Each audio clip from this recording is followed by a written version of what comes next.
ছাদে কারা রে? কি রে, জায়গা নাই? আহা, সাবধান! ঠ্যাঙ্গালা, ঠ্যাঙ্গালা, ঠ্যাং উঠাও। তুমি পড়লে মামলা হবে আমার নামে। হ্যাঁ, ঠ্যাং উঠাও। আর একটু চেপে যাও, চাপো চাপো চাপো। সোনামণি চাপো একটু। হ্যাঁ, চাপো, আর একটু চাপো। হ্যাঁ, আমাকে দেখতে গিয়ে উল্টে বলে তোমার ঠ্যাং ভেঙে যাবে, খবরদার।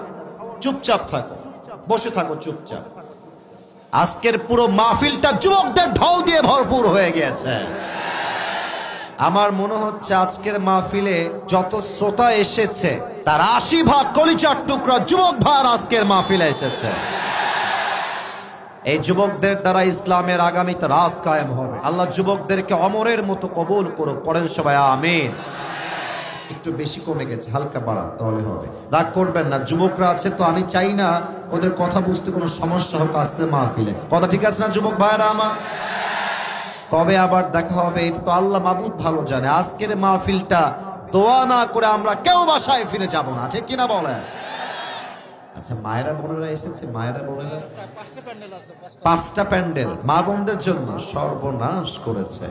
আমি দোয়া করি আমার কলিজার টুকরা এবার sound perfect. Now it is perfect, keep it continue. যেভাবে আছে এভাবেই রাখেন।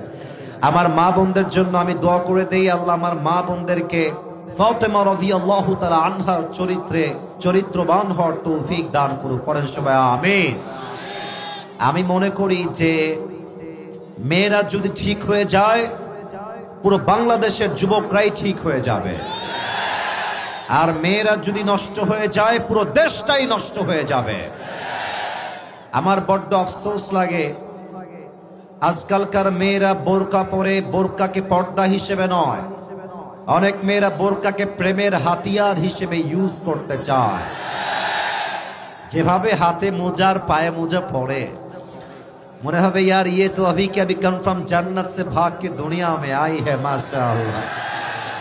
কিন্তু আমি যখন দেখি যে মেয়েরা বোরকা পরে, হিজাব পরে, নিকাব পরে রাস্তাঘাটে ঘুরে বেড়ায় আর প্রেম করে বেড়ায়, তখন আমি বুঝি এদের উপরে ফিটফাট, ভেতরে পুরোটাই সদরঘাট। আল্লাহ প্রত্যেকটা মা বোনকে প্রকৃত পর্দাশীল হিসেবে কবুল করুক। পড়েন সবাই আমিন।